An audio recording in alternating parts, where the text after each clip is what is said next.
Bem-vindos a mais um talk show. E eu também sou bem-vinda. Voltando de férias, estava morrendo de saudade disso tudo aqui. É muito bom ver todo mundo. E é muito bom voltar depois que a gente descansa carregando pedra, né? Porque, na verdade, as férias, assim, voou. Eu não fiz nada. A não ser, tá, claro, em contato com amigos, em contato com pessoas muito interessantes, e uma delas está sentada aqui hoje, que é a Priscila Amaral, minha amiga já de... Não vamos falar há quanto tempo, porque senão eu denuncio a idade, apesar de você ser bem mais nova do que eu, mas já tem acho que uns 6, 7 anos aí, né, Pri? Mais ou menos isso, E a Priscila já esteve aqui falando sobre deficiência intelectual há um ano e pouco atrás, 2 anos atrás, acho, não me lembro agora a data. E de lá para cá, essa menina, porque é uma menina, é pedagoga formada, trabalha com deficiência intelectual em escola pública aqui em São Paulo, ou seja, é matar 15 leões por dia, não é um só, né? Escreveu um livro. Aliás, primeiro publicou alguns artigos, montou 50 cursos eu estou com 64 cursos online agora. Eu parei de contar já faz tempo, eu sabia que chegava nos quase 50, aí já passou. 64 cursos que você montou, que são online, a pessoa que quer fazer o curso entra no site. No site www.buzero.com.br. E aí procura lá, Priscila Amaral com 2 L's, e tem uma relação de uma porrada de cursos, todos voltados para essa área. Educação especial. Educação especial, síndromes diversas, tudo isso. E, nesse tempo, a menina resolveu escrever um livro falando sobre sua experiência, né, como educadora, e falando sobre transtornos de conduta, síndromes diversas. Né? Aliás, é interessantíssima a capa do seu livro. Não tem rosto. Por quê? É um homem sem rosto porque é uma incógnita, né? As síndromes, os transtornos, então eu achei que seria interessante colocar um homem sem rosto.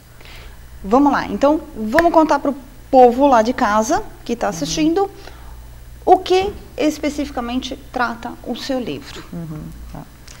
Bom, meu livro aborda, primeiramente, boa noite a todos, obrigada a todos que estão assistindo. O meu livro aborda casuísticas de crianças, né, jovens e adultos com transtornos de conduta, síndromes diversas, com necessidades educacionais especiais, né. Então, nesses 10 anos de experiência, eu coloquei no livro esses 10 anos de experiência. Então, casos específicos. Os casos mais interessantes que eu achei, né. E é um livro informativo e didático, né, para educadores em geral, psicólogos, interessados em geral, pedagogos, professores, enfim, todos que são interessados pela área de educação especial, né, e está interessante o livro. Quando você fez pedagogia, você já sabia que você queria trabalhar nessa área? Quando eu fiz pedagogia, não sabia. Porque foi assim, eu comecei, né, a faculdade em 2003, e aí quando foi no primeiro semestre, eu consegui um emprego numa escola de educação infantil. Eu fui auxiliar de sala, né, e eu passei por todas as séries da educação infantil, desde o berçário até a pré-escola, né, todos os níveis, né.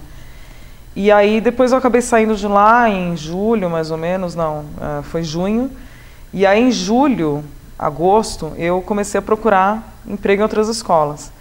E eu comecei a disparar currículo para tudo quanto era escola, inclusive para instituições também, né? ONGs, tudo. E aí eu fui chamada para 4 entrevistas em 4 instituições diferentes. E escola comum, normal, não, né? E aí eu fui para a primeira entrevista, na instituição que eu fiquei 4 anos, foi a primeira entrevista e aí a instituição era para crianças? Para crianças com necessidades especiais, e eu só tinha, na sala que eu trabalhei, logo de cara, só adultos autistas, né? Então, direto com adultos já? Direto com adultos, que era o que tinha a vaga disponível, né, para aquele momento. E aí eu comecei, no dia seguinte, a minha ex-diretora falou, olha, eu vejo que você passa uma tranquilidade, uma calma. Então, se você quiser tentar, né, nós estamos precisando muito de alguém para trabalhar aqui. Estamos sem professor há um tempo. Então, você pode começar amanhã. E aí, no dia seguinte, eu fui. E aí foi quando eu já fiquei 4 anos lá. E foi um pouco complicado no começo, porque tinha um aluno agressivo, né, ele era autista de baixo funcionamento. E ele, quando ele me via, ele me chutava, e chutava meu joelho, né? Até conto no livro esse caso. E aí eu lembro que a minha ex-diretora perguntou, né, se eu queria continuar. Você tem certeza que você quer continuar? Porque claro que no primeiro chute eu fiquei bem assustada, né? Claro. Como é que eu vou lidar com um adulto e agressivo? Exatamente. Eu estava fazendo faculdade de pedagogia e eu não pensava em ir para a educação especial, né? Eu fui porque eu queria ficar na área, eu queria trabalhar na área já desde o início da faculdade, mas para mim foi uma surpresa. E aí eu não sabia como trabalhar. E a minha ex-diretora falou, olha, você tem que tratá-los como se eles não tivessem nenhuma dificuldade nem deficiência, em primeiro lugar. Para trabalhar com uma criança, um adulto com necessidades especiais, você não deve... exatamente, de igual para igual. E se você quiser encarar esse desafio, vai embora. Vamos aqui. Aí eu falei, eu vou encarar, né? Vamos ver o que vai acontecer. Ela falou, então pode vir amanhã, pode continuar, né? Você vai ficando. E aí eu fiquei por 4 anos lá. Depois você foi para escolas estaduais, é isso? Também trabalhar com... desde que eu entrei na Interação, né, na instituição, eu comecei a me especializar, porque eu gostei, eu me apaixonei pela área, sabe? E aí eu comecei a conhecer um pouco, eu comecei a estudar sobre o autismo de baixo funcionamento, aí tinham outros alunos que tinham síndrome de Down, paralisia cerebral, né? E aí eu comecei a estudar, e eu comecei a fazer um curso atrás do outro. E hoje está aí publicando cursos, né? São 10 anos, 10 anos de experiência já. 10 anos de experiência. Depois que eu terminei a faculdade, aí eu fui fazer habilitação em deficiência intelectual, porque eu vi que... Era a sua área. Era a minha área mesmo, sabe? Então, demorou acho que 1 mês, 2, eu já comecei a fazer cursos, e aí de lá para cá, quando eu saí de lá, eu já fui para o Estado. Né? Como é trabalhar, a gente já falou isso na outra entrevista, mas como é trabalhar no Estado com deficiência intelectual? O público... Porque gosta muito também, né? Você gosta muito disso, porque não te dá todos os recursos que são necessários? Não, infelizmente não, né? A gente tem... Falta, né? Falta tudo. Algumas coisas faltam, sim. Mas, o que eu costumo dizer, né? Nas escolas em geral, as professoras elas têm que procurar adaptar, sabe, material, currículo, enfim, é importante. Nesse período todo que você trabalha, nesses 10 anos, você encontrou professores que também têm essa mesma preocupação que você? De ir atrás, de procurar, de estar, por exemplo, na escola pública, que a gente sabe que não remunera bem o trabalhador, né, os professores, que a gente vê aí uma série de dificuldades. Você ainda trabalhando com uma sala de recursos, né, que a denominação é isso, sala de recursos. Sala de recursos, exatamente. Você encontrou outras pessoas com esse perfil seu de ir atrás, de estar ali porque realmente acredita que possa fazer a diferença? Ou também é uma coisa rara, a maioria está ali, porque eu vou cumprir os meus anos aí lecionando para me aposentar e trocar o carro no fim do ano, essas coisas? Existem alguns casos, né? Por exemplo, na escola que eu estou trabalhando atualmente, eu vejo que tem muitas professoras lá que têm interesse em buscar conhecimento, né? Da área de educação especial. A educação como um sacerdócio mesmo. Sim, com certeza. Mas eu já passei por escolas que era um pouco complicado, né? Porque a educação especial ainda as pessoas têm um certo receio, né? Mas eu não sei trabalhar com aluno, não é minha área. E algumas vão atrás, procuram, pesquisam, conversam comigo, né? Outras ainda... eu não sei trabalhar, então mas eu acho que, também não procura ajuda. Você sabe de consolo, na época que eu estava no primeiro ano, o que hoje é ensino fundamental, isso no fim dos anos 70, eu já falei isso aqui, existiam as classes especiais. Sim. Que ficavam completamente isoladas do restante da escola. Eu estudava numa escola estadual e eu lembro que eles ficavam era uma sala que ficava atrás da cantina, isolada, com tela de galinheiro, portão trancado, e a gente, por exemplo, o horário de recreio deles era diferente do nosso e eles não saíam para o pátio como a gente saía. Né? Então, em alguns momentos a gente via essas crianças, mas as crianças mesmo tinham uma curiosidade e um receio, porque a gente não sabia o que tinha lá. Sim. Se eram crianças na nossa concepção, crianças com 6, 7 anos de idade, eram crianças doentes, que não podiam estar com a gente. Né? Então, eu acho que hoje é menos ruim do que era naquela época. O que eu costumo dizer em relação à inclusão, eu acho que o que acontece é que hoje em dia existe muita integração e não inclusão. Ou exclusão dentro da inclusão. Diferença de um para o outro. A integração, o aluno está dentro da sala de aula, mas ele não é incluído. Ou seja, a professora... Não há interação. Tem a integração, mas não há interação. A interação, pode até existir a interação. Mas, por exemplo, atividades que a professora deveria adaptar para aquele aluno, ela não adapta.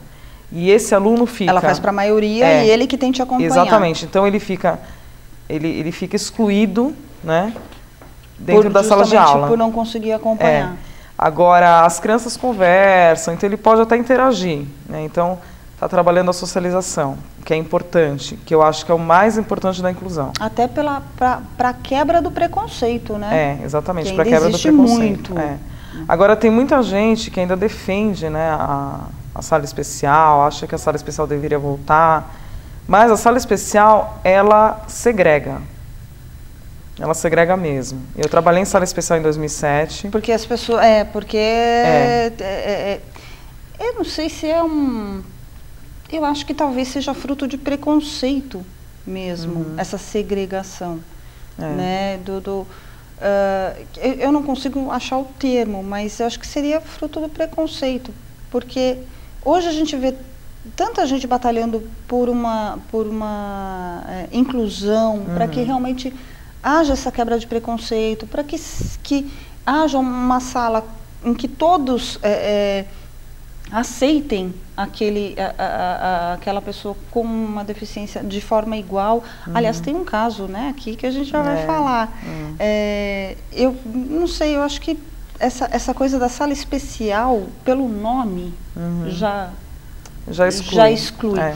Tem uma frase sua aqui muito bacana, que a exclusão é a prima feia do desprezo. E né? A Com gente certeza, sabe que exclusão é mesmo. O seu livro, chegou uma perguntinha aqui, deixa eu já fazer. Osaías, de Teresina, Piauí, estamos no Piauí. Por que hoje existe tanta violência nas escolas? Você sabe dizer? Não tem muito a ver com isso. Não tem, mas... Eu acho que vem de um momento que a sociedade está vivendo. A sociedade aqui fora está muito violenta. Eu acho que isso também vai acaba refletindo no contexto escolar, né? Chegou mais uma aqui. Então, Osaías, eu acho que não tem muito a ver com essa parte de deficiência intelectual, porque muitos deles não são violentos. Né? Não tem uma coisa associada à outra, né? Inclusive a questão da inclusão, que as professoras, né, elas têm um certo receio, e os próprios alunos de estarem, né, no mesmo espaço que os deficientes, porque acham que os deficientes são agressivos. É um mito, né? É mito, né? São mitos, são preconceitos, são coisas que vão sendo construídas aí ao longo do tempo. Crianças deficientes e crianças não deficientes podem ser agressivas ou não, né? Não existe uma... Se fosse assim, a gente teria muito menos violência, talvez. Sim, com certeza. No livro, você vai falando um pouco sobre cada síndrome. Então, você fala um pouquinho sobre síndrome de Down e relata um caso. São todos casos verídicos? São todos casos verídicos. Você só trocou os nomes, é isso? Troquei os nomes. Você relata o caso, você relata como é a pessoa, a criança ou o jovem, e o que foi feito para se trabalhar com ele, é isso? Sim. Então, serve meio que como uma orientação de, olha, já aconteceu, fiz desse jeito e deu certo. É um guia. É um guia porque eu coloco justamente as características físicas, dependendo tem síndromes que têm características físicas, como a síndrome de Down, a de Williams, a de Edwards, né? Asperger não, né? Asperger não. Asperger não. Que é uma espécie de autismo que atinge só os meninos, não é isso? É um transtorno do espectro autista. Atinge mais os meninos, não que atinja só os meninos. Tá. E aí você fala aqui, então, sobre autismo, você conta vários casos. Sim. Bom, você deve ter visto de tudo, né? Desvio de atenção, transtorno de desvio de atenção. E tem um caso que é muito interessante, que é o caso Marlene, que está relatado aqui. Queria que você falasse um pouquinho desse caso.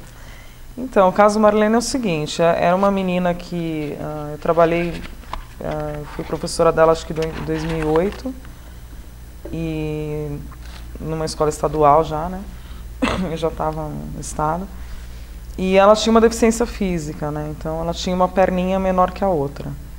E as crianças olhavam com um certo preconceito, né? Era só essa a deficiência dela? Era a física, ela tinha uma deficiência intelectual leve. Mas a física era só uma perninha menor que a outra, então só essa. Ela mancava? Ela mancava. Ela só tinha dificuldade para andar e aí as crianças riam dela, né? Tinha um certo preconceito. Criança é cruel, né? Criança é umas cruel. Coisas que complicadas. E aí ela chegava na escola no colo da mãe. E aí a mãe colocava ela no chão e ela começava a chorar. Por quê? Porque as pessoas podiam olhar e aí iam começar a rir. Ela ia andar, iam começar a rir, enfim. E eu comecei a fazer um trabalho com ela nesse sentido, né? Porque ela andava, ela só andava com um pouco de dificuldade. Mas para ela ter uma segurança maior também, né? Sim, dava uma segurança maior, mas comecei a trabalhar nesse sentido. Dentro da sala de aula, ela ficava sentadinha, aí quando era para sair da sala, a professora tinha que pegá-la no colo. Para colocá-la sentada no intervalo. É como se fosse um bullying coletivo com ela, por causa da perna. Exatamente. E ela chorava muito, ela não saía do lugar se as pessoas deixassem ela sozinha lá, ela ficava lá e chorava. Ela não andava, de jeito nenhum. Mas por vergonha e por se sentir agredida, por causa das outras. Dos olhares, né? Preconceituosos, enfim. E aí eu fui conversar com essas crianças, né? Com as crianças da sala dela, e eu expliquei para eles que todos nós somos iguais, né? Nas nossas diferenças, e que ela era uma menina que tinha uma habilidade artística incrível. Ela desenhava muito bem. Ela pegava, por exemplo, a Mônica, a turma da Mônica. Copiava. E copiava. Eu dava uma cartolina enorme para ela e ela fazia com detalhes, sabe? Só de olhar assim pequenininha a Mônica no gibi, ela reproduzia. Ela tinha uma habilidade artística, mas tinha uma deficiência intelectual. Tinha uma deficiência intelectual de leve. Aprendizagem. De aprendizagem. Então ela não era uma criança alfabética, ela era uma criança que reconhecia algumas letras, alguns números, enfim. Mas o mais importante, né, o que as crianças mais chamava mais atenção era a deficiência física, e por isso que eu fui fazer... Qual era a idade deles? Então, a Marlene na época ela tinha 8 anos. E os outros? Também todos mais ou menos essa idade, de 7 a 8 anos. E aí eu fui fazer um trabalho com eles em sala. Eu peguei um pote cheio de peças coloridas e diversos tamanhos e mostrei para eles diversas formas geométricas, inclusive. E eu falei para eles, se todas as peças desse pote fossem iguais... Que graça teria! Né, vocês acham que o pote seria tão bonito, tão colorido, tão diferente, tão interessante? E aí eles disseram não, professora. Eu falei, então... Mesma coisa. Agora imagina se todos nós fôssemos iguais, né? Então, eu fosse igual a você, que fosse igual a ele, né? Será que o mundo seria tão interessante? E aí cai no que eu vivo falando, que a graça está na diversidade mesmo, exatamente. Né? E aí eu falei para eles, olha, vocês podem, vocês sabem ler, vocês sabem escrever, né? Vocês talvez não tenham a dificuldade que a Marlene tem, mas em compensação vocês têm outras dificuldades que ela não tem, né? Aí eu peguei um desenho da Marlene e mostrei para a classe. Alguém faz igual? Eu falei, eu quero saber se alguém aqui, entendeu, é capaz de reproduzir que todos são capazes, claro, né? Não usei esse termo capaz, porque todos são capazes, mas vocês conseguem, vocês fazem, vocês têm essa habilidade, né? Ah, professora, eu desenho bem, mas desse jeito não, eu não sei desenhar desse jeito, né? Eu falei, então, pois é, ela é uma menina que tem uma habilidade artística incrível. Em compensação, vocês sabem ler, escrever, fazer conta, né? Vocês têm outras habilidades.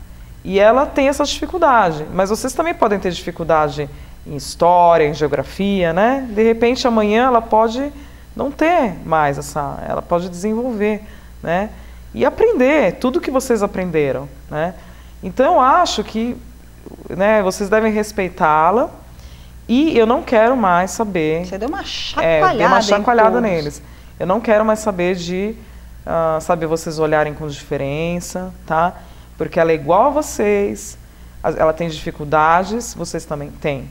Como eu tenho, como qualquer pessoa tem. E nessa idade de 8 anos já entende bem isso. Já entende. E aí eu ouvia, sabe, as crianças cochichando, do tipo, eu vou... Vamos com calma aí, que nós estamos levando uma bronca. Exatamente, E aí eu falei, final... se tiver mais uma reclamação dela, ou da professora, ou da mãe, eu vou chamar a diretora, eu vou conversar com a diretora, ela vai vir aqui conversar com vocês. Isso em escola estadual? Isso em escola estadual. E aí as crianças, a partir daquele momento, pararam de... Integraram ela. Exatamente. Muito pelo contrário, se tornaram melhores amigos de infância da Marlene, né?